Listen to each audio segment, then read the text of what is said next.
la delincuencia. A la mal llamada delincuencia artesanal o común y corriente que siempre hubo, tenemos que agregarles hace muchos años que comenzó a proliferar la delincuencia organizada, es decir, de bandas que se han dedicado a robar carros y otro tipo de cosas.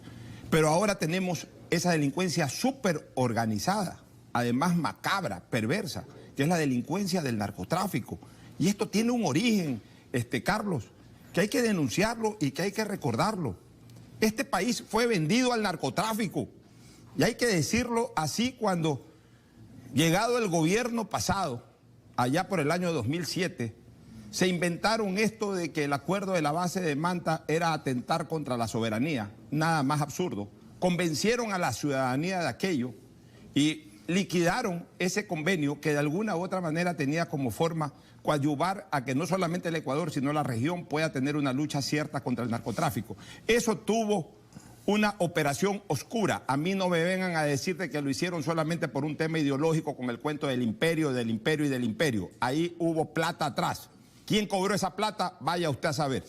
¿Tú descartas entonces como agravantes de la causa lo que acaban de mencionar el penalista Daniel Curi, el hacinamiento y el abuso con la prisión preventiva que ha llevado a que haya 15.000 personas sin asistencia en el sistema carcelario? Puede haber hacinamiento, por supuesto que lo hay, porque nuestras cárceles hoy no abastecen además la cantidad de delincuentes que existen. Pero la perversidad no tiene nada que ver con el hacinamiento. ¿Y decapitar, quitar corazones de seres humanos. Esos son actos macabros propios del narcotráfico y de la mafia totalmente organizada y perversa. ¿Y descartas lo que Alfredo Muñoz comenzó denunciando, que hay leyes que a partir de Montecristi han incrementado las protecciones y derechos de los delincuentes? Es que todo eso va encadenado. Pues primero le vendieron el Estado al narcotráfico y luego hicieron leyes para favorecerlo, de alguna u otra forma. Doctor Curi, ¿la cosa es así de grave como pinta Pocho Harf? A ver, por un lado, estoy de acuerdo en el sentido de que definitivamente pues, el Estado ha sido gobernado por delincuentes. Bueno, pues hay delincuentes sentenciados, por lo tanto, que fueron gobernantes nuestros y definitivamente pues eso enalzó. Porque claro, ¿quién va a ser la persona que va a poner los valores morales dentro de la sociedad? Pues va a ser las propias cabezas, ¿verdad? Los hijos siguen los valores de los padres, los ciudadanos seguimos los valores de las personas que están enfrente nuestro, ¿sí? ¿Qué es lo que sucede? Estoy en desacuerdo en decir de que se han aumentado estos derechos o protección para los delincuentes con la Constitución, porque lo que son derechos humanos que tienen otras personas, porque recordemos que estos derechos no están dirigidos para los que posiblemente son delincuentes, están dirigidos para las personas que son inocentes y que son sometidas injustamente a procesos. Pero más que eso, el problema es que hemos visto es que cuando hay un conflicto de derechos entre los de los inocentes y los delincuentes, grandes sectores sociales, entre ellos los penalistas, no lo cito a usted, pero cito el doctor García Falconi, quien es un activista de esto en las redes sociales, se ponen del lado de los delincuentes más que de los inocentes. Y por ejemplo, cuando se da el enfrentamiento de un policía con un delincuente, se oponen a que el policía dispare antes de que dispare el delincuente. Entonces, el problema es que hay una prevalencia del derecho de los delincuentes sobre los inocentes cuando entran en conflicto estos dos derechos. Cuando debería tener una preferencia el inocente que el delincuente, ¿o no? Por supuesto. El inocente debería estar siempre protegido. Pero... Pero hemos tenido pésimos asambleístas. Y ese es el problema, ¿verdad? ¿Se ha legislado mal lo que debió legislarse bien? Exacto. Por ejemplo, ¿qué se legisló equivocado? Recién han puesto de manera mucho más clara el hecho de la legítima defensa por parte de los policías.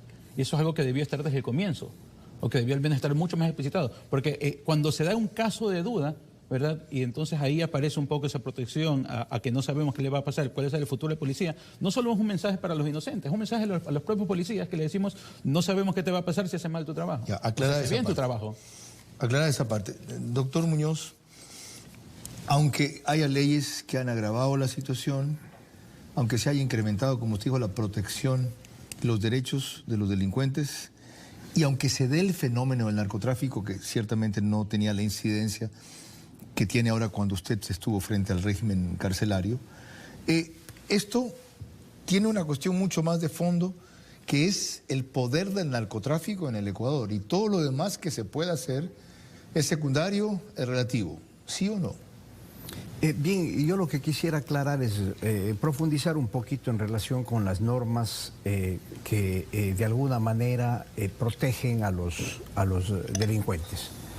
Yo estoy de acuerdo de que tiene que respetarse los derechos humanos, pero tiene que haber un perfecto balance entre el respeto a los derechos humanos de los delincuentes, ¿sí? Y lógicamente el ejercicio de la autoridad pública, ¿sí? Tanto dentro de las cárceles cuanto fuera de las cárceles. Yo quiero citar dos normas que son trascendentales, ¿sí? La primera, la relativa a la calificación de reincidencia. El tipo penal de la reincidencia, desde que fue concebido en nuestro Código Penal, establecía una reincidencia general. Es decir, todo delincuente, ¿sí?, que haya cometido más de un delito, es decir, es reincidente, sin importar el tipo penal. O sea, si es que yo asesiné a alguien, ¿sí?, y después me toman detenido por narcotráfico, ¿sí?, eso actualmente no se convierte en reincidencia, lo cual permite que en base a cambios medio, digamos, de malabar, ¿sí?, o de tinterillada de los tipos penales, no haya reincidencia. Hace poco, en las últimas reformas que sancionó la... Perdón, ¿y la consecuencia de eso es qué? La consecuencia de eso es que los detenidos siguen obteniendo penas bajas, ¿sí?, porque la norma es elevada, ¿sí? Las normas nuestras son fuertes, ¿ya?, ¿sí? Pero en base a que presenten atenuantes trascendentales o atenuantes en términos generales, les ponen penas bajísimas. ¿Y la segunda ¿sí?, norma que quería mencionar que también afecta a esto? Solamente para cerrar el tema de la reincidencia. Se hizo la última reforma en donde costó muchísimo, ¿sí?, que no se hable solamente del tipo penal específico. Es decir, si usted roba y vuelve a robar es reincidente, pero si usted roba y mata no es reincidente, ¿sí? Esa era la norma hasta hace poco, ¿sí? Pero ahora, sí, ya se logró por lo menos, sí, que se cambie la figura, no para que sea el mismo tipo penal, sino que se haya atentado contra el mismo bien jurídico protegido. ¿Sí? Esto explica en parte el fenómeno. ¿Cuál es la segunda La norma que usted segunda quería parte mencionar? tiene que ver con el tema de las medidas sustitutivas a la prisión preventiva. La Constitución de la República establece que la prisión preventiva será de última ratio, ¿sí? Es decir, cuando no haya otra solución de orden administrativo, de orden de seguridad ciudadana, ¿sí?, que permita controlar a los delincuentes, ¿sí?, se aplicará la prisión preventiva. Eso dice la Constitución. Pero luego el Código Integral Penal desarrolla el concepto, ¿sí?, y establece que los delincuentes que tienen hasta 1 año de prisión no tendrán prisión preventiva. O sea, que están perseguidos por un delito de hasta 1 año de prisión. Los delincuentes que están siendo perseguidos por delitos que son sancionados de 4 a 5 años, podrá aplicarse las medidas sustitutivas. Pero quienes han sido sancionados o quienes están siendo enjuiciados, ¿sí?, por delitos superiores a los 5 años, ¿sí?, no puede dictarse la medida de prisión preventiva. Ya. Desafortunadamente, sí, los señores jueces no hacen caso de esa norma específica, sí, convirtiéndose ellos en autores de un delito. ¿Sí? En cómplices de un delito. Autores de un delito. ¿Por qué? ¿Cuál es el delito? El delito es porque no están atendiendo, o sea, es el prevaricato, porque están dictando una resolución en contra de norma expresa. Esto otra vez explica la situación, pero no por qué llegó a los extremos que llegó. Meter una motosierra en una cárcel es una cosa que no ha ocurrido, que yo sepa, ni en México. En México los desmembran o destripan o cortan con motosierra, pues no dentro de la cárcel. 72 muertos, entre los cuales, de paso, no hay felizmente policías y guardias, lo que significa que se disparaban entre sí, y no básicamente a los vigilantes, o si los disparos que hubo no fueron letales, los amotinados o los reos.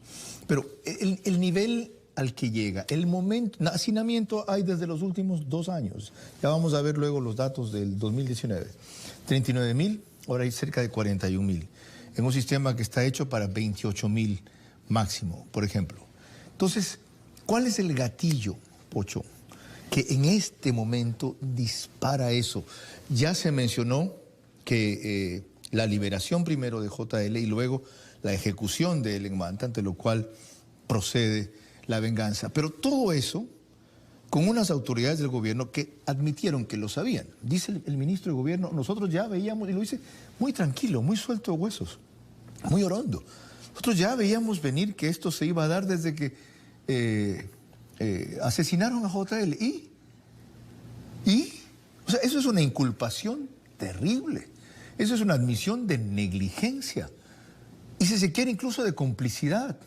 Los reos denunciaron que este general, coronel Jacome, a quien sacan, quien renuncia, ni siquiera lo destituyen, renuncia al día siguiente que se produce la masacre, era el que se valía de una banda para enfrentar a otra.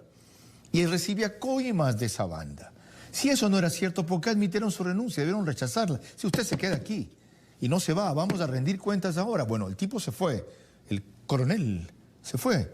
Y hay otra cosa peor, y esto que voy a decir es, no sé si más macabro todavía. Hay la sensación de que lo que el gobierno está haciendo ante su impotencia para acabar o neutralizar, bien dijo Pocho al principio del programa, que esto nunca se puede acabar, estas bandas, es de dejar que se eliminen entre sí.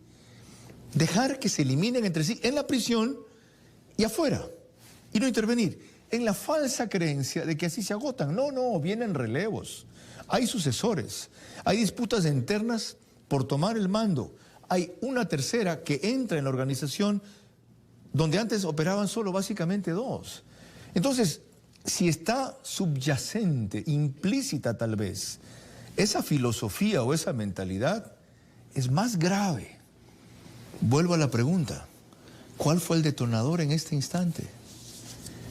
La lucha de poder territorial, la lucha de liderazgo que hay entre las bandas del narcotráfico dentro de las cárceles. Yo hago una pregunta, ¿quién ha dicho que los recintos penitenciarios aíslan a los delincuentes? Al contrario, los concentran. Esta hiperconcentración está provocando esto.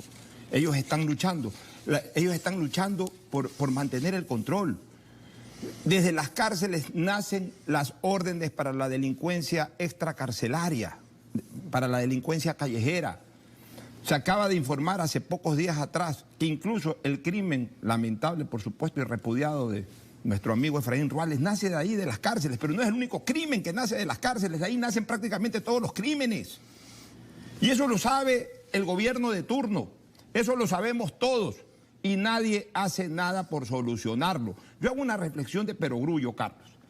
Si en un recinto, que por más grande que sea, 3, 4, 10 hectáreas, no importa, si en un recinto, es decir, en algo que está de alguna u otra manera limitado por paredes, por muros, por lo que sea, además, entre comillas, controlado por agentes penitenciarios, y supuestamente, cosa que no ocurre, con gente que ahí está adentro desarmada, hay este tipo de cosas.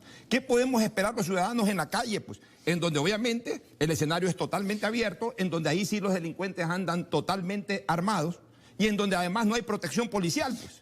Esto me lleva a un punto para el experto en sistema carcelario y después para el penalista. Comenzó a hacer el gobierno lo que debió haber hecho desde el principio. Es decir, no tener en la misma cárcel, aunque en pabellones distintos, a bandas en conflicto. Una salida temporal sería tener a los identificados de estas bandas en prisiones distintas y no ponerlos en la misma, pero a cuenta de que están en pabellones separados. Bien, en algún momento yo manifesté que la norma técnica establece que ninguna cárcel debe tener más de 1000 detenidos. Esta es la norma técnica óptima. Desafortunadamente las condiciones y los recursos con los que cuenta el país, o con lo que cuentan todos los países en vías de desarrollo. ¿Ninguna más de 1000, aunque sean pabellones incomunicados? No. Porque están cerca de un edificio del otro. Se puede soportar hasta 2000, sí. ¿Ya? Se puede soportar hasta 2.000, pero con absoluta autonomía en lo que hace referencia a seguridad y vigilancia y a la administración. Es decir, en la penitenciaría electoral no aplicaron la norma técnica. No. Mejoraron la infraestructura, la atención. Sí, aclaremos la situación. Sí. Se construyeron 3 grandes centros de rehabilitación. Esto es Turi, la regional de la Tacunga y la regional de acá. Turi era solo para de mediana y baja peligrosidad. No, esos centros fueron diseñados para tener 3 secciones, máxima, media y mínima. Entonces, los centros son diseñados para aproximadamente 5.000 detenidos, excepto el de Cuenca, que es para 2.500. De acuerdo. Sí. Lo que debía de hacerse, sí, es lo que se puede hacer ahora, es la infraestructura está allí. La posibilidad de aislar y de separar a cada una de las 7 ppl por delitos, 38.529. De estos sentenciados estaban 24.279, procesados 14.250, casi la cifra exacta que citaba uno de nuestros invitados, Daniel Curi, sobre que hay 15.000 personas presas sin sentencia todavía. El 6.67% son mujeres, el 93.33% son hombres. En cuanto a cómo se distribuyen los delitos, todo esto, les digo, he cortado al 30 de octubre del 2019, para mí son las estadísticas más confiables. Pueden ver que el 28% tiene que ver con delitos relacionados con drogas, el 28%. El 27% delitos relacionados con la propiedad, 15% delitos contra la integridad sexual y reproductiva, 12% delitos contra la inviolabilidad de la vida, 5% asociación ilícita, delincuencia organizada y 13% otros grupos de delitos. Finalmente, con referencia en cambio ahora a julio del 2019, los delitos de mayor connotación, y no sé qué quiere decir connotación en este caso específicamente. En el caso del periodo enero-junio del 2019, que es la columna de la derecha que voy a leer, homicidios inintencionales 570, femicidios 29, robo a personas 14.912, robo a domicilio 5.448, robo a unidades económicas 2.664, robo de motos 3.727, robo de carros 2.688, robo de bienes accesorios y autopartes de vehículos 4.771, violadores 2.430, fallecidos por siniestros de tránsito 1.046. Con estos antecedentes proseguimos en análisis gracias al siguiente aporte que presenta María Clara. Ahora vamos a analizar de manera cronológica cómo se dio de repente un estallido de violencia que, según el propio gobierno y su ministro de gobierno, dijo que esto ya estaba previsto, o por lo menos algo así ya estaba previsto. Y también de un ex ministro de gobierno, hoy asambleísta, que dijo que él había tenido advertencias hace 15 días de esta situación. Elaborado por el noticiero de TC Televisión, veremos cómo se desarrolló la masacre en las cárceles.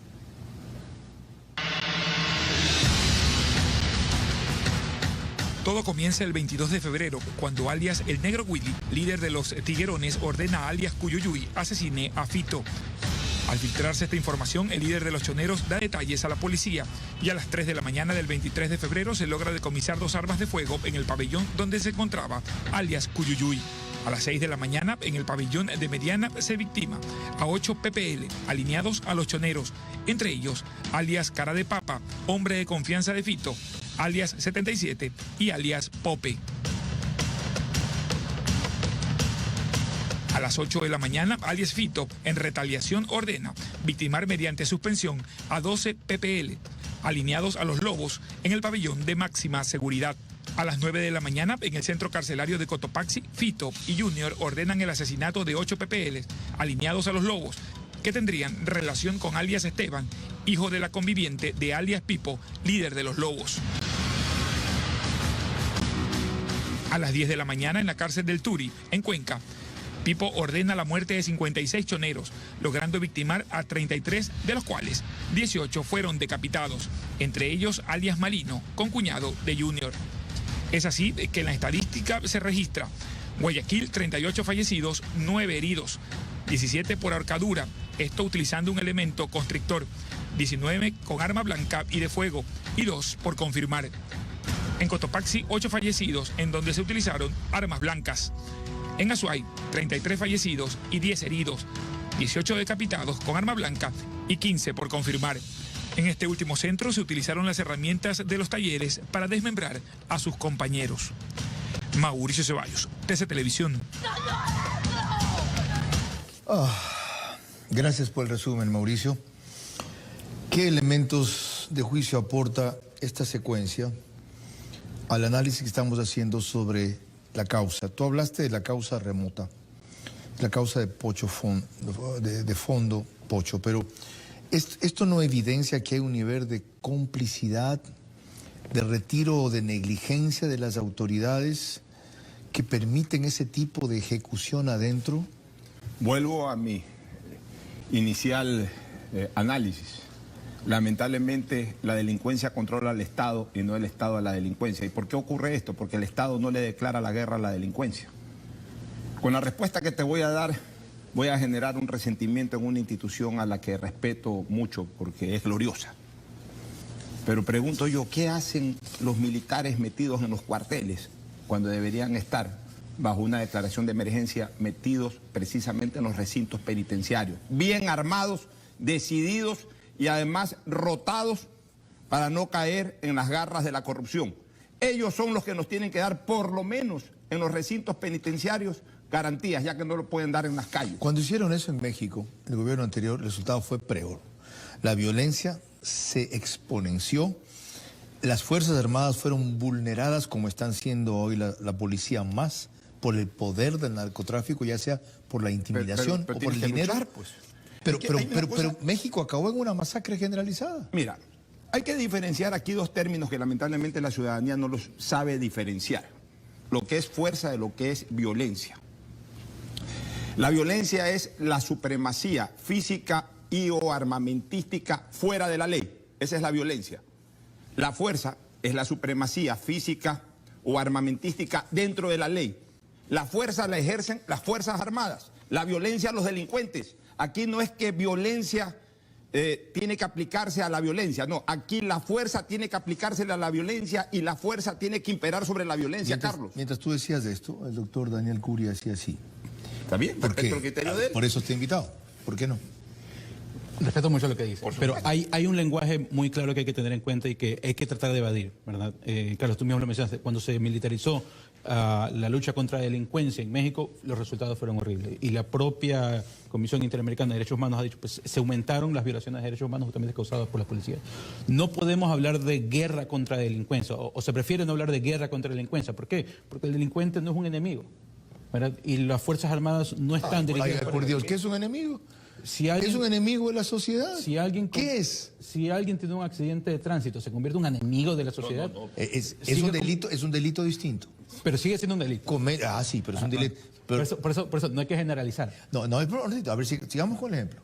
Si hay alguien que maneja el volante desaprensivamente, reiteradamente, como ocurre, que es detenido varias veces y logra salir de la cárcel o a veces soborna a quienes lo detienen, y maneja sin licencia o a exceso de velocidad o borracho, es un enemigo, pues. Porque mañana, Dios no quiere, ¿usted tiene hijas? No. Bueno, puede ser algún familiar suyo a quien atropellen, pues. O puede ser usted mismo a quien lo chocan. Y que yo tengo que ser comprensivo con este delincuente.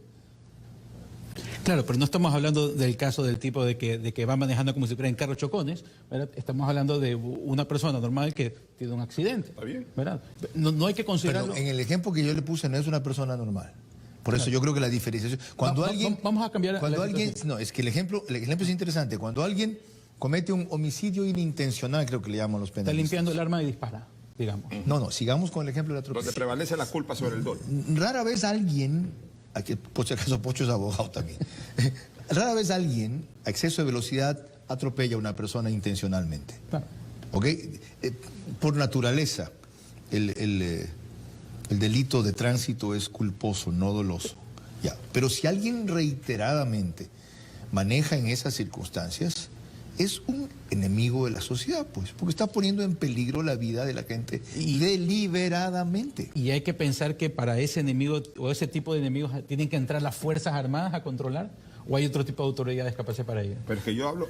Pero sigamos con ejemplo. ¿Vio lo que pasó con el individuo que atropelló a un ciclista en San Borondón y que no lograban ubicar? Si no era con acción de inteligencia militar, no lo podían encontrar. Sí, no se trata de que vayan las Fuerzas Armadas, se metan a su casa y ta. No, pero que usen su poder coercitivo, su fuerza disuasiva para bajar esto. Ahora, yo entiendo que esto no es una solución, esto es un paliativo temporal mientras se administran cuestiones de fondo. El problema está cuando uno empieza a militarizar las personas a quien le va a dirigir esa militarización, porque el miedo de los militares está dirigido directamente al delincuente. El delincuente entonces empieza a armar para enfrentar a militares.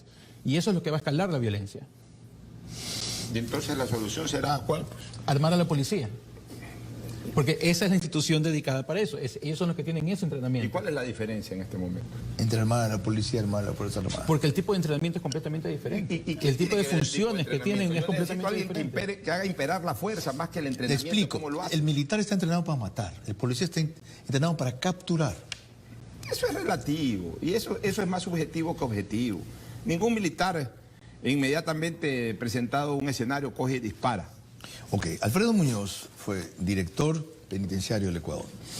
Y es pertinente su opinión, porque ahora se ha empezado a hacer en parte lo que ha dicho Pocho Jara. Las Fuerzas Armadas están en todo el perímetro de las cárceles permanentemente ya, no por la coyuntura. De paso esa sugerencia la hice yo, esta que voy a hacer. Hay el pedido de que dada la contaminación que tiene la policía, que es la que ha estado a cargo de la seguridad penitenciaria, no adentro de los guías, la policía salga de esa fase y sea las Fuerzas Armadas, por lo menos en un periodo de 3 meses, quienes ejecuten ese control, el de los filtros. ¿Cabe una medida emergente así?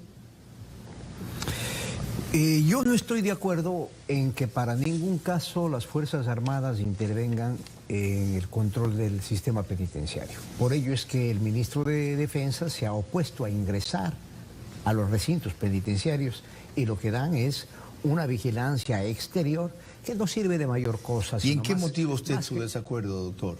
¿Por qué está usted en desacuerdo? Porque precisamente los colegas acaban de manifestar, ¿sí? O sea, y usted mismo, ¿sí? Que los militares no están preparados para esa función.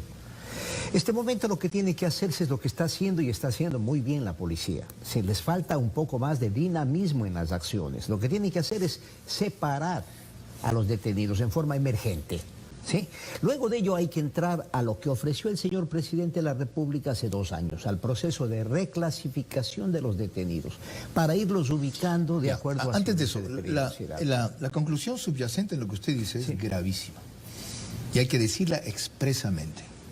Si entramos en esa medición, conflicto o choque de fuerzas, una de represión superior que tiene, o de control superior y de armamento superior que tienen las Fuerzas Armadas, versus la del narcotráfico, lo que se ha probado es que el narcotráfico le gana a los estados y le gana a las Fuerzas Armadas y por lo tanto no cabe entrar en una guerra en la cual no se puede ganar porque el poder del narcotráfico es superior, ¿sí o no?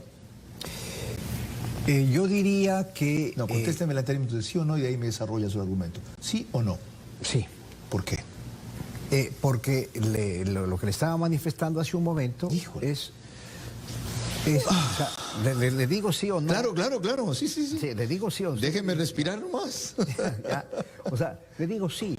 O sea, yo pienso que no debe de intervenir las Fuerzas Armadas porque puede haber un escalamiento. Y en ese escalamiento el poder superior es el narcotráfico. De alguna manera en nuestro país no se ha llegado a esos niveles, ¿sí? Correcto, pero yo cité el ejemplo de México. Cité el de los propios Estados Unidos, el país de la mayor tecnología del mundo, no ha logrado controlar la entrada de droga en su territorio. Pone un aparato en Marte esta semana, lo acciona desde aquí y no puede filtrar todo lo que permea sus fronteras. Bueno, yo en relación con Estados Unidos no quisiera hacer ningún tipo de análisis respecto del tema, ¿sí? porque aparentemente el narcotráfico, las bandas delincuenciales están hasta México. O sea, aparentemente en los Estados Unidos, ¿sí?, no hay bandas de narcotráfico, no hay problemas, no hay... Pero claro que las hay. ¿Quién dice que no las hay? Tiene sectorizado Los Ángeles, Chicago, Nueva York. Se reparten los ámbitos de control. Cuando usted ha visto en cualquier canal o en cualquier análisis hecho en alguno de los canales de Estados Unidos, que se analice como se analiza los problemas de narcotráfico en Latinoamérica, que se analice... A ver, nunca, ergo, siga. ¿Por qué? Ya, porque de alguna manera, ¿sí?, ellos pretenden hacer aparecer, ¿sí?, que los responsables de los problemas de narcotráfico que tiene Estados Unidos es responsabilidad de los países latinoamericanos. Entonces, a ellos hay que darles dinero para que ellos luchen, ¿sí?, entre comillas, en contra del narcotráfico. Qué bueno, ya lo hizo referirse a lo que no quería. Excelente, vamos a proseguir. Hay más que decirnos, queda el tiempo todavía. Es que te mueres de ganas de hablar, sí te veo. No, yo sé que estás tranquilo. María Clara, adelante. Respecto a lo sucedido en las cárceles, se mencionan varias hipótesis, mientras el gobierno menciona certezas con respecto a bandas internacionales, a mafias enquistadas en nuestro país e incluso a infiltrados para desestabilizar el gobierno. Tenemos declaraciones de Edmundo Moncayo, director de la SNAI. A continuación. Estamos trabajando en este momento para poder determinar que nuestra hipótesis tenga las premisas fuertes que nos ayuden a que Fiscalía Nacional pueda tener la mayor información que permita poner a órdenes de las autoridades judiciales a quienes idearon esta acción. Estas organizaciones delictivas han ido posesionándose, han ido aglutinándose a la interior de la interna del uno o del otro lado. Hemos presentado a la Corte Constitucional un plan a fin de que exista definitivamente una vez por todas la solución a este problema penitenciario. Este plan consta de 4 parámetros fundamentales. El 1, educación, capacitación y fortalecimiento de los cuerpos de seguridad y de todo el grupo de funcionarios que trabaja en el Servicio Nacional. El otro que se refiere a infraestructura. El otro parámetro que tenemos que trabajar puntualmente es en el marco legal para fortalecer y beneficiar, como lo dice la Constitución, expresamente en esa rehabilitación a quienes quieren y aprovechan el cambio, y también para asegurar y fortalecer con todos los sistemas necesarios a estos intransigentes que ocasionan la pérdida de vidas. Intransigentes que ocasionan la pérdida de vidas. Si ven la suavidad con que se refiere la autoridad a estos criminales, si él está intimidado, no debe seguir en esa función. Yo comprendo el riesgo que corre alguien quien aceptó su reto y sé lo mucho que ha hecho el general Edmundo Moncayo. Pero no es una actitud tan blandengue la que requerimos en estos instantes. Tampoco una matonil. Y lo que él menciona respecto a estos 4 parámetros, si no lo hicieron hace 2 años, no lo van a hacer en 3 meses. Entonces, Pocho Arf. Mira, el poder del narcotráfico sobre el Estado no radica tanto en las armas de hierro, sino en el arma de papel, que es el que vulnera verdaderamente los sistemas de seguridad del Estado. Así ocurrió en Colombia, así ha ocurrido en México, y así está ocurriendo ahora en Ecuador. Por eso es que cuando yo planteaba de que tienen que entrar las Fuerzas Armadas, entre otros factores también la rotación, para no caer en la corrupción. Y aclaro, el arma de hierro es la pistola, la metralleta, lo que le quieras llamar, y el arma de papel es el billete. Ese es el que corrompe. Aquí hacemos una nueva pausa y volvemos con sus reacciones enseguida. Estamos en vivo, son ya las 9:55, analizando la masacre en las cárceles con enfoques inéditos, diversos, pero necesarios, en un momento terriblemente crucial para esto. Yo diría que es un momento bisagra. o se gira hacia donde se debe o nos pueden con la puesta de mano. María Clara. Y con este análisis continuamos cuando regresemos del corte con nuestros invitados en vivo aquí en el set: Alfredo Muñoz, exdirector nacional de Rehabilitación Social; Alfonso Harp Viteri, abogado y ex diputado; y también Daniel Curi García, profesor de Derecho Penal y Criminología de la UES.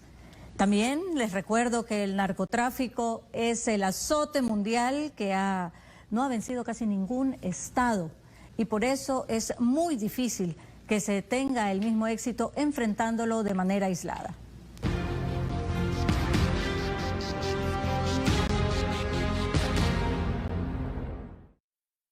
John, ese chico se parece. Steve. Él es idéntico a tu hermano. Está bien, si te... No, no es Steve. Steve está muerto. The Good Doctor. Domingos, 8 de la noche, por TC. Nosotros sí te damos el Samsung A12 con respaldo Movistar. Llévatelo a $199 precio final. En plan Silver con 23 gigas de navegación. Movistar. Las luces se encienden. Subimos al siguiente nivel. Y todos lucharán por brillar con luz propia. En su búsqueda por convertirse en el mejor. Pero deberán convencer a un exigente jurado. Exigente al máximo. Sorprenderme, a mí, muy difícil. Me voy a fijar en cada detalle. En TC están solo los mejores. Soy el mejor. De lunes a viernes, 6 de la tarde, por TC. Yo siempre tuve problemas con mi desodorante. Lo llevaba a todos lados para sentirme seguro. Si has pasado por esto, Gillette Clear Gel es para ti. Su fórmula es súper refrescante y su gel te protege desde el momento en que lo aplicas. Además, Versus Spray rinde casi 2 veces más y es completamente invisible. Y ahora en tamaño económico. ¿Buscas celu nuevo? Nosotros sí te damos celulares con respaldo Movistar, como el Samsung A12 a tan solo $199 precio final, o el Samsung S20 FE a $699 precio final, que viene en Black Silver con 23 gigas de navegación. Muévete a celulares con respaldo Movistar. Descubre las ofertas del mes en www.movistar.com.es. Movistar. Infórmate de las noticias más importantes del día con Rocío Cedeño, Andrés Jumblut y Gisela Bayona. El noticiero Tercera Emisión, de lunes a viernes, 7 de la noche, por TC. Seguimos con Vera, a su manera. 9:58, proseguimos en vivo. El tema que nos convoca es masacre en las cárceles, y hago así porque no siempre reflejo exactamente el tema como lo hemos puesto textualmente en el monitor de fondo. Lo que presentará María Clara enseguida es algo muy audaz, pero inevitablemente de retrotraer cada vez que este problema vuelve a la primera plana. Pero previamente pongo otro elemento en el análisis. Lo recogió Alfonso Ramas Gross en su artículo de ayer sábado 27 de febrero en El Universo. Les recomiendo revisarlo completo, porque habla de otro aspecto fundamental que alienta al tema del narcotráfico.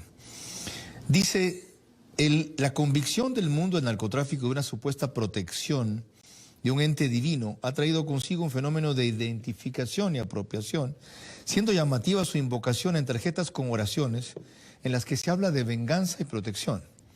Es conocido públicamente que el Chapo Guzmán, para citar uno de los capos de los carteles mexicanos, era un fiel seguidor de la Santa Muerte, demostrando que la superstición ha encontrado una legión de adoradores subterráneos. Hago mención a la Santa Muerte porque como van las cosas en el Ecuador y luego de observar la orgía sangrienta en las cárceles y la muy posible conexión de lo ocurrido con mafias transnacionales de la droga, no debería sorprendernos que en poco tiempo el culto a la Santa Muerte empiece a desarrollarse con fuerza en un país despistado, que no termine en advertir lo que se viene. Esto porque se ha hablado ya aquí y en los fragmentos que hemos mostrado de valores, de educación. Estas bandas están apropiando de una interpretación católica o cristiana de lo que es ser víctima de una sociedad y glorifican esa posición para reivindicar luego lo que hacen como justicieros dentro de esta sociedad y reclamar un perdón divino y un ascenso hacia el Creador. A ese extremo llega la glorificación de esta actividad y explica el por qué muchos la cometen sin inmutarse, con escenas como las que describió Pocho Harf. Abrir un cadáver, sacarle el corazón y mostrarlo en la mano y mofarse de eso, como se vio en algunos videos en las redes sociales, o inclusive degollar a otro mientras una segunda persona está grabando aquello con las expresiones macabras que se oyen mientras aquello sucede. Y a esto colabora también la televisión a diario con sus novelas que glorifican la actividad de los narcotraficantes, que los convierten en ídolos de multitudes, a veces que hablar de Pablo Escobar, sin ningún examen de cómo termina eso que allí comienza. Y solo mostrando los instantes de poder y de esplendor que viven ciertamente grandes capos de la droga, pero no la ruina en que hace que terminen sus familias y sus seguidores, la mayoría de ellos en el cementerio o en la cárcel. Entonces, si se quiere hacer un macroanálisis del tema, en eso hay que incidir también. María Clara. Y es preciso por eso que presentamos en nuestro reportaje de contexto el tema de la legalización de las drogas. Es un azote, las drogas, que está llevando a la ruina a nuestro país, a muchos países en realidad. Va de la mano estrechamente de la violencia que vemos que se genera en las calles y en las cárceles. En este reportaje contaremos con la opinión de Pablo Moreira, criminólogo, y también de Cecibel Portilla, presidenta de la Fundación Salva tu Vida y directora del Centro Humanos. Hoy más que nunca es vital analizar el grave problema que ha estado en controversia durante mucho tiempo, la legalización de las drogas, del cual se mencionan los inconvenientes que se desprenden, como en principio el aumento del consumo de drogas, la adicción, problemas físicos y psicológicos de los familiares de los adictos. Además, accidentes automovilísticos, abuso sexual, maltrato a menores, robo, violencia y el aumento de la criminalidad, por lo cual se tiende a pensar que la legalización sería un grave error. Yo te diría que no estamos preparados para tener una legalización de drogas en nuestro país, porque las drogas hacen daño, las drogas hay que controlarlas, las drogas es un peligro. Y al hablar de legalización de las drogas, estamos cubriendo un espectro muy amplio, pues existen muchos tipos de drogas, recreacionales, duras y medicinales. Por ejemplo, recién se aprobó el tema del cáñamo, el tema del cannabis. Entonces, este tipo de drogas que pueden servir para un tema medicinal, su consumo en dosis adecuadas, no puede ser, por ejemplo, comparado con la ingesta de cocaína o con la ingesta de DH, que son otro tipo de drogas con otros efectos y otras circunstancias. Aunque no se niega que la legalización de las drogas sea una opción en la lucha contra el narcotráfico, el acto de legalizar las drogas adictivas, que hoy se prohíben, produciría inevitablemente un aumento de su consumo y, por lo tanto, un aumento también del número de usuarios y de farmacodependientes, por lo menos durante los primeros años de implementación de la ley. Va a aumentar este consumo a nivel recreacional, por ende se va a volver un consumo a nivel social. El consumo social después se vuelve en un problema de consumo social que afecta a nivel de su entorno. Ya se vuelve un consumo social con problemas y llega esto a una adicción que hay que tratar. Lo que podría marcar una diferencia radical, tal como ha sucedido en países como Portugal, sería el cambio de sensibilidad hacia los drogodependientes, dejar de verlos y tratarlos como a delincuentes, la aplicación de programas de atención, la inclusión de estos en el sistema sanitario para atender sus enfermedades. Sería la única forma de obtener resultados positivos. Mira, los centros de salud no tienen capacidad de tratar. Tenemos la gestión que está haciendo la alcaldesa hoy en día de tratar una desintoxicación, de llevar un poco el proceso de rehabilitación, porque una cosa es la desintoxicación y otra cosa es la rehabilitación que un paciente con una enfermedad de adicción necesita. Tiene un desborde, no se alcanza. La droga mata. La droga se apropia de la libertad del individuo y lo lleva al delito. son frases que se escuchan. Y no puede negarse que a veces estos vaticinios se cumplen. Si no, piense en los estragos que ocasiona el crack, la heroína y así también el abuso de barbitúricos y el alcoholismo. El problema o la situación no es tanto así de que porque se legalice ya indirectamente los menores van a consumir. Es un tema de control, evidentemente, porque hay situaciones en que los menores no pueden participar por más que esté legalizado, como el caso del alcohol. Lo que hay que analizar es si tales efectos son inherentes al consumo de drogas, si son inevitables o si cabe un consumo no destructivo. Y a la vez hay que considerar un escenario de drogas no prohibidas, sino reglamentadas y controladas. En el momento que el legislador o los legisladores legalicen el uso o el consumo de la droga, pues evidentemente deben hacerlo soportados en un estudio técnico, no de forma peregrina. Entonces, dicho estudio va a establecer qué droga pudiese ser consumida sin perjuicio del individuo que la consume y o de la sociedad. Verdaderamente catastrófico lo que estamos viviendo hoy en día, lo que se ve en las penitenciarías, la delincuencia, la inseguridad que vivimos día a día en nuestro país, pero la legalización no va a dar una solución, en mi opinión, y en lo que yo vivo día a día bajo el trabajo que yo ejerzo, pues, ¿no? Hay que reconocer que muchas personas consideran que la legalización de la droga es la forma de hacerle frente al flagelo de la drogadicción que sigue creciendo, a pesar de los millonarios gastos que hacen los gobiernos para intentar su decrecimiento. De tal manera, la legalización de las drogas serviría para acabar con la delincuencia que genera el negocio y para eliminar las ganancias y la violencia causada por el tráfico ilegal. Una pregunta para el penalista para empezar este bloque.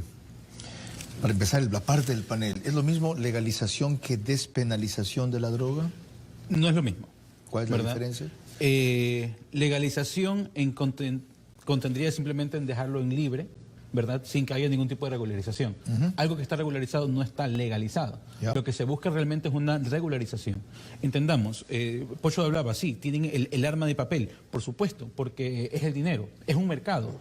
¿Qué es lo que tiene que hacer el Estado? O va en contra de ese mercado y lo prohíbe e incita a la violencia, como pasó en Estados Unidos con la época de la prohibición, o busca entrar también a ese mercado, ¿verdad? Busca entonces regular cierto tipo de drogas, cierto tipo de consumos, comprarles un impuesto, cobrarles un impuesto, y con ese impuesto pues ayudar a financiar el sistema de rehabilitación social y sistemas de prevención de uso de drogas. Hay 5 expresidentes encabezados por el presidente Fox, que no hizo esto cuando debía y era gobernante de México, pero sí lo reconoce después, que proponen e impulsan la despenalización o la legalización de la droga. Y tienen ellos claro que esto no lo puede hacer un Estado aisladamente, que debe ser un conjunto de países o una región para que tenga éxito, porque si no ese país se puede convertir en el paraíso o del consumo o del ataque de los carteles, porque ahí el negocio se les acabó. ¿Ve usted coyuntura para eso? Yo creo que sí. Sí, yo creo que si es que nadie se atreve a dar el paso, ¿verdad? Pues nadie lo da. Yo creo que si es que, bueno, pues Uruguay ya lo dio, ¿sí? Y nosotros podríamos también darle. Uruguay lo dio solo con la marihuana. Exacto. Nadie está diciendo que sean todas. No con todas. Nadie está diciendo que sean todas. Esa es la cuestión. O sea, a veces hay mucho estigma en cuanto a la droga, ¿verdad? Hay drogas legales, el alcohol, el tabaco, por supuesto. Y la cuestión es dónde vamos nosotros a poner la marca. Ok, perdón, sí. Concluye, doctor. Dentro de poco estamos por sacar un libro con la UES, justamente el tema de las políticas de drogas en el Ecuador, ¿sí? Donde analizamos justamente todo ese factor y la importancia que tiene justamente en cambiar el enfoque que tenemos para ver esas políticas de drogas. ¿Tiene sentido esto? Absolutamente. Yo estoy plenamente de acuerdo en que no debe de legalizarse la droga, sino que debe de controlarse la droga. Pero como decía la especialista, como país no estamos este rato preparados para hablar de una posible liberalización, inclusive para efectos recreativos de ciertas drogas. Pero yo estoy plenamente de acuerdo en que en el caso de la marihuana, ¿sí?, la marihuana tiene que legalizarse, inclusive desde el punto de vista recreativo. El punto fundamental es que si es que las fuerzas de control de drogas se dedicaran solamente a las drogas fuertes, ¿sí?, habría mucho más posibilidad de control. Los efectos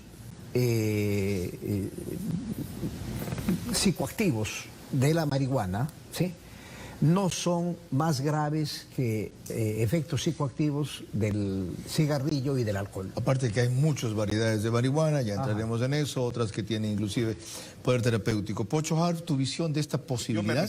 Yo me alineo en la tendencia de cero tolerancia a la droga, ninguna legalización ni despenalización.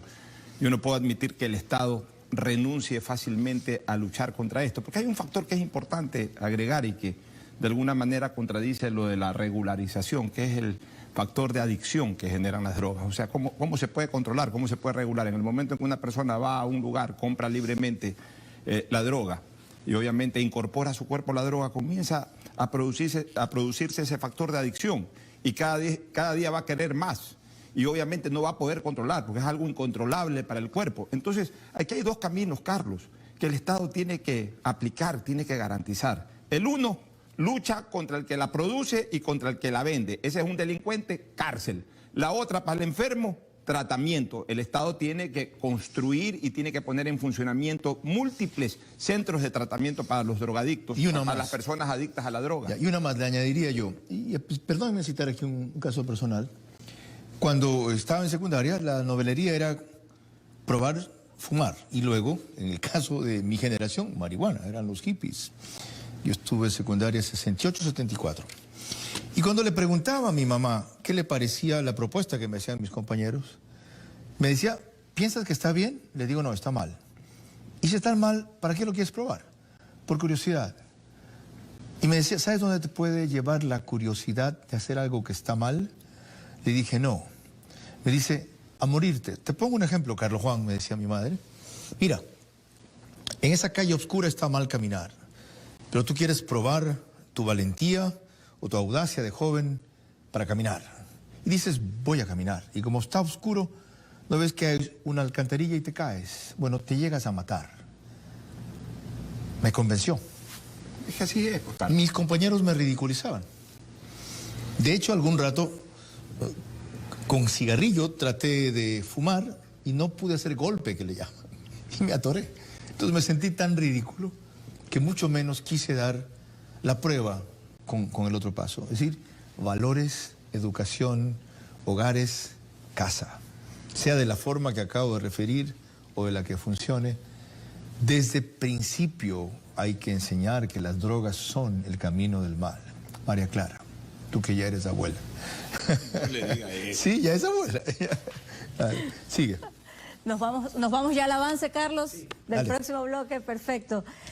El narcotráfico es un azote a nivel mundial y por eso es muy difícil tener éxito aislado. Por supuesto, nosotros continuaremos el análisis de este tema que nos ha llevado el día de hoy con nuestros invitados. Tendremos también conclusiones y seguiremos viendo sus opiniones. Alfredo Muñoz, exdirector nacional de Rehabilitación Social. Alfonso Harf Viteri, abogado y exdiputado. Daniel Curi García, profesor de Derecho Penal y Criminología de la UES, están con nosotros en vivo en el set. Al regresar, son las 10:14 de la mañana.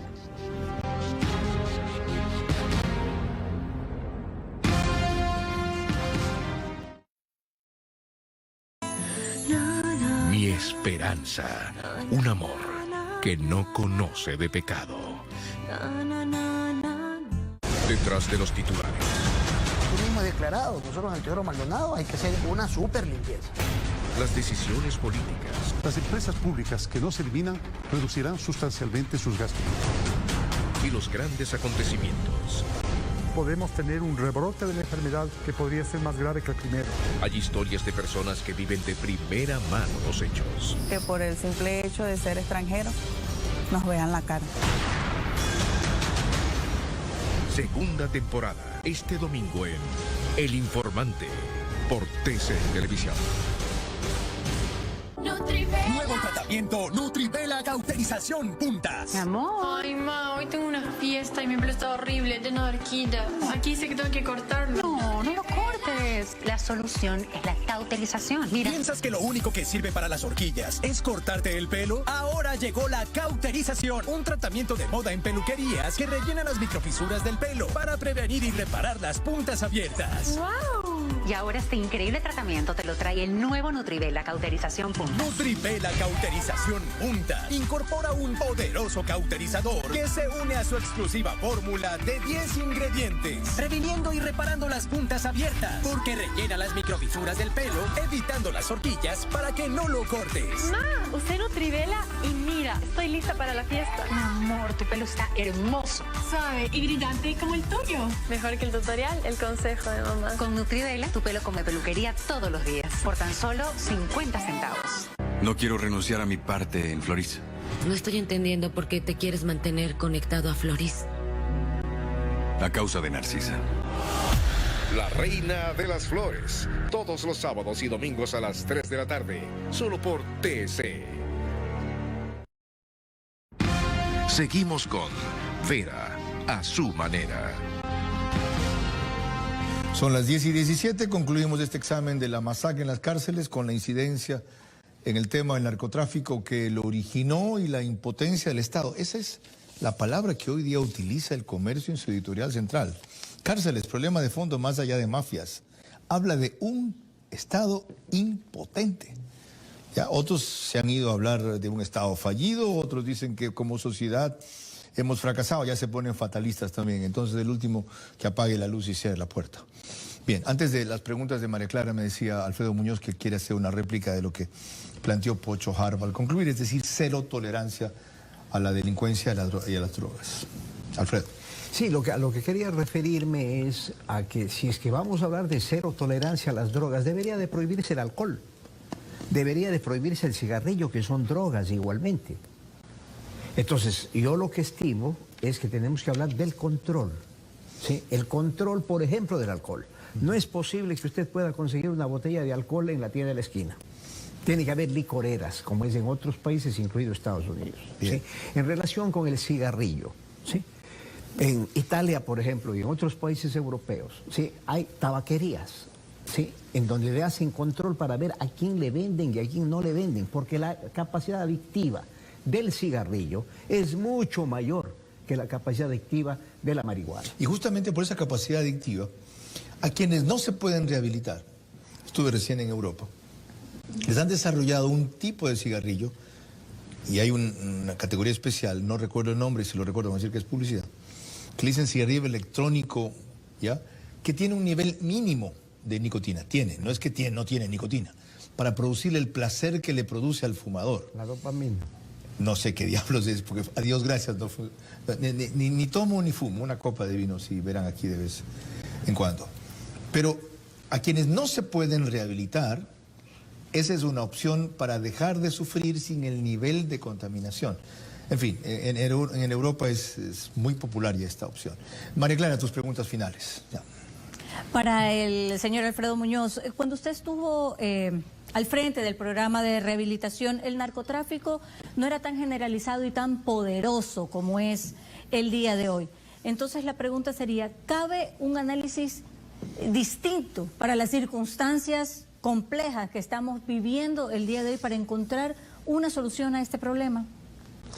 En relación con el tema del incremento del narcotráfico dentro de las cárceles, en relación con el tema de la potencialidad que tienen o de las posibilidades que tienen los narcotraficantes de controlar ciertos centros de rehabilitación social.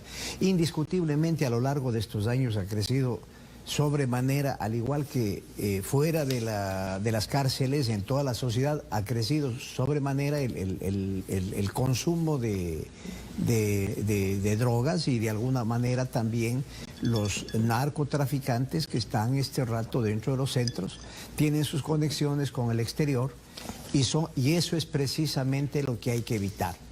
Yo he resaltado en algunas ocasiones que esto se puede cortar de alguna manera, sí, no se va a eliminar, como dijo el el colega criminólogo, no se puede cortar de raíz el problema del narcotráfico. Pero en lo que tiene que ver con las acciones coordinadas que existen entre los centros de rehabilitación social, es decir, los detenidos de rehabilitación social que están disponiendo operativos afuera, o las disposiciones que dan ciertos jefes de las bandas hacia el interior de los centros, se puede evitar, se puede disminuir sustancialmente si es que se elimina el uso de celulares dentro de las cárceles. Así es. En algún momento había manifestado que lo que tiene que hacerse este rato es retomarse el tema de los teléfonos antivandálicos, para que con los teléfonos antivandálicos sí se pueda permitir que los detenidos no se encuentren aislados de sus abogados, de su familia, para poder comunicarse, ¿sí? Pero que en cambio no tengan pues la posibilidad de estar coordinando, hablando, dialogando con el exterior. Otras operaciones. Con otro tipo de medios. Muchísimas gracias. Ahora, con respecto, a este mismo tema, para el abogado Curi, hasta que se dé un cambio estructural, en realidad profundo, ¿usted cree o considera que se debería tratar por lo menos de utilizar las cárceles que están actualmente para separar a convictos con características específicas? Para evitar, como pasaba con La Roca, por ejemplo, que se dijo al inicio que iba a ser para delincuentes de una peligrosidad muy alta, y finalmente terminó siendo para asesinos, delincuentes e infractores menores también. Sí, definitivamente. ¿Qué es lo que está sucediendo? Estamos metiendo en un mismo saco pues a un grupo de personas que no tienen un tipo de cohesión, ¿verdad? ¿Y eso qué sirve? Sirve para que este tipo de bandas pues puedan hacer un reclutamiento mucho más fácil, aprovechándose justamente de las situaciones de adicciones, aprovechándose justamente de las situaciones socioeconómicas en las que vive la gente, aprovechándose de las situaciones de hacinamiento, ¿verdad? Utilizan estas técnicas de masa, pues de ir en pandilla, de ir en grupo para poder reclutar más. Entre más estamos haciendo este tipo de sobrecriminalizaciones, entre más estamos metiendo a personas en la cárcel sin que merezcan, muchas veces, ¿verdad?, sin que tengan todavía una sentencia, ¿verdad?, y estamos todavía aumentando justamente esta población penitenciaria, lo único que vamos a ver justamente es que el problema va a empeorarse. A menos de que logremos hacer una efectiva clasificación de los presos, una efectiva clasificación de estas personas y poder sacar justamente los terribles elementos de aquellas personas que todavía pueden tener algún tipo de salvación, de verdadera rehabilitación, porque el Estado no está invirtiendo en verdadera rehabilitación, ¿sí? A menos que hagamos eso ahí, pues solamente vamos a empeorar las cosas, ¿sí? ¿Por qué? Porque el preso que entra, lo único que hace es contaminarse más, ¿verdad? Entran 2, 3 años y ¿cuál fue su vida en esos 3 años? ¿Qué tipo de rehabilitación se le intentó dar, verdad? Lo único que sale es, entre comillas, con un título que es el récord policial, que le dice, pues yo estuve en la cárcel, no puede conseguir trabajo, y eso lo lleva nuevamente pues a volver a delinquir. Muchas gracias, muy amable. Y ahora para Alfonso Hart, usted que ha sido a lo largo de los años un impulsor del endurecimiento de las penas, especialmente la violencia desatada en los últimos años, no hablemos solamente de la última semana, ha generalizado un temor profundo en la sociedad. Y esto está llevando a muchas personas a inclinarse, a defenderse a través de un tema que se ha activado en redes sociales como lo son los escuadrones de la muerte, que es algo en realidad preocupante, especialmente por los panfletos entregados a los medios de comunicación en los últimos días. ¿Cuál es su opinión? Que la seguridad ciudadana tiene que garantizarse de manera transparente y no clandestina. Y la única manera de garantizarse de manera transparente es que la haga la fuerza pública. Y que la fuerza pública tenga todo el apoyo para poderlo hacer. Primero, con una gran custodia de las ciudades, del país en general.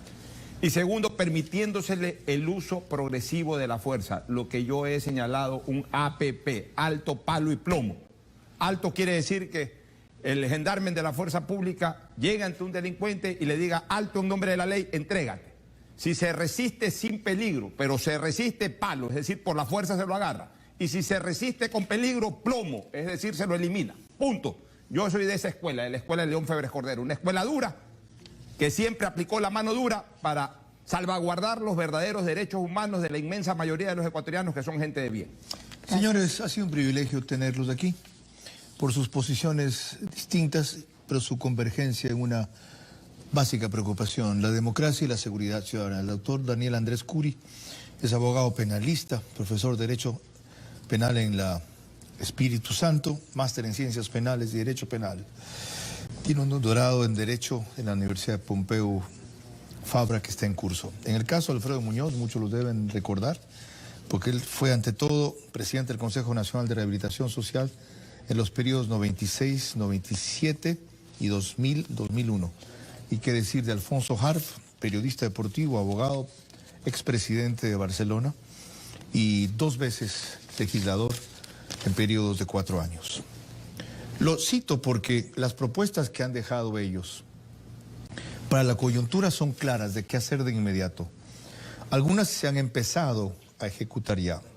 En otros casos hay un plan que se aprobó hace 2 años, decía Alfredo Muñoz, que se dejó congelado y que se debería retomar en los 3 meses que quedan hasta donde se pueda y como se deba, destinando a esos recursos, porque no falta quien diga que la austeridad que impuso el Fondo Monetario Internacional es la que ahora limitó recursos para hacer lo que se debía y no se pudo evitar a tiempo.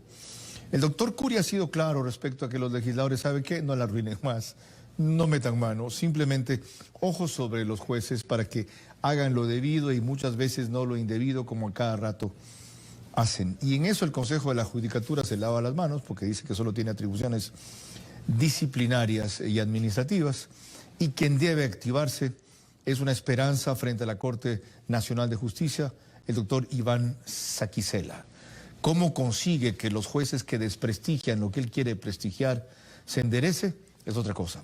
Y finalmente Pocho Harf, con su habitual franqueza, ha sido partidario de la que la mayoría de la sociedad reclama.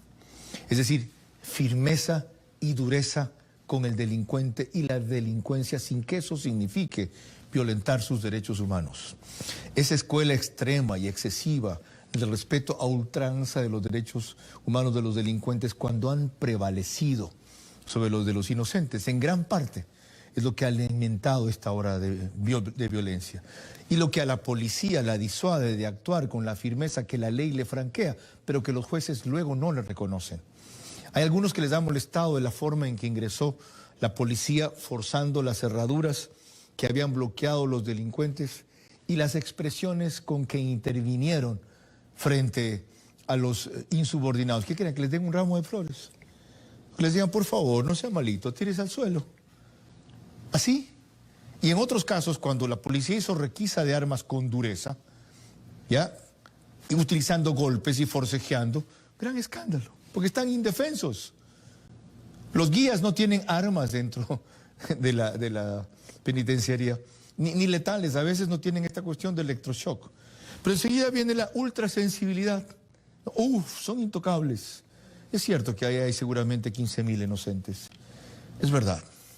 Pero desautorizar a la fuerza pública y desprestigiarla por excesos ocasionales es una desproporción enorme ante los crímenes gigantescos que están obligados a reprimir, porque el gobierno, como se ha visto aquí, está ausente de donde debió estar. O como empiezo a pensar en mi cabeza, indiferente por lo menos, ¿ya? Lo cual le significa a quien dice que no quieren que vuelva más votos para volver, porque el líder que armó esto es el principal, dice él, enemigo del actual gobierno. Señores, si están fomentando la inoperancia en el combate a la delincuencia, lo que están haciendo en el fondo es que el totalitarismo que tanto dicen combatir o el correísmo del cual tanto denostan regrese y gane. Ese es el fondo de este problema y por eso se vuelve crítico abordarlo con valentía y con eficiencia. María Clara. Así es, con valentía y con eficiencia, tal como lo dice Carlos. El lunes, Vera a su manera estará de regreso en su horario habitual de la noche a las 21 horas. Este lunes trataremos el tema Lo mejor para el empleo. Será analizado también con un panel especial. Carlos. Enseguida sigue con la programación regular de TC. A las 11, Catrina Tala entrevista a Erika Vélez en Turcafé. Y el reprise de este programa se da inmediatamente en Gamavisión, a quienes agradecemos por seguirnos. Buenos días. Gracias por la invitación. Gracias, muy amables. Hasta mañana a las 9 de la noche. Esto fue Vera a su manera.